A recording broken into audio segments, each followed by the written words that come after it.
What up mga kakusina? Welcome back sa ating kusina. Today, gagawa tayo ng igado. Oo, yung ulam na parang relasyon. Maraming sahog, pero minsan hindi mo alam kung sino talaga ang bida. Sabi nila, igado daw ay para sa mga loyal. Pero bakit may liver? Eh di ba liver laging mapait? Parang ex mong hindi mo pa rin makalimutan. Pero don't worry, kahit may konting pait, balance naman sa alat at sarap. At ito pa, kung sa love life, minsan ikaw lang ang nag-a-adjust sa igado, lahat may ambag. So ready na ba kayo?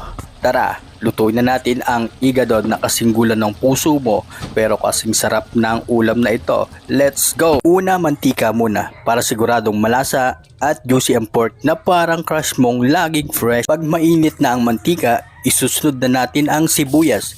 Ito yung part na kahit gusto mong umiwas sa luha, wala kang choice. Pero ganyan talaga, kailangan mo na nating umiyak para sumarap ang luto. Pagkatapos ng sibuyas, isusunod na natin ang bawang.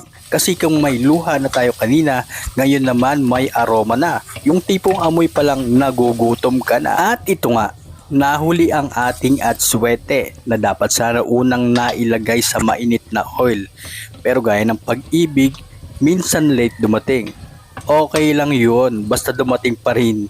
Kaya gawan na lang natin ng paraan kasi kahit late siya, magdadala pa rin ng kulay at sarap ng ating igado. Nagawa na nga natin ng paraan, kaya ituloy na natin ang paggisa sa mga aromatics. Ito na yung part na kapitbahay mo mapapalingon dahil sa bango. Pagkatapos, ilalagay na natin ang karne. Pero don't worry, minarinate ko na to sa toyo, kalamansi at pamintang durog, kaya siguradong malasa.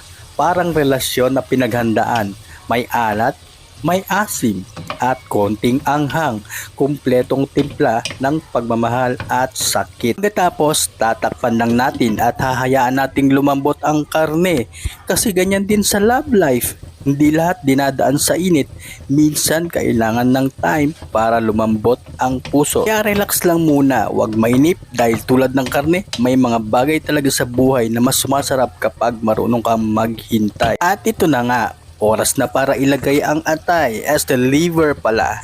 Ito na yung part na may konting pait, parang heartbreak na ayaw mo, pero kailangan mong daanan para sumarap ang buhay at ang ulam. Pagkatapos, lagyan natin ng suka. Pero tandaan, may suka, huwag hahaluin agad kasi parang relasyon din yan. Bigyan mo muna ng space para magsettle ang init ng ulo bago mo guluhin. Ganyan ang sikreto, kahit may pait, kahit may asim, kapag tama ang proseso, siguradong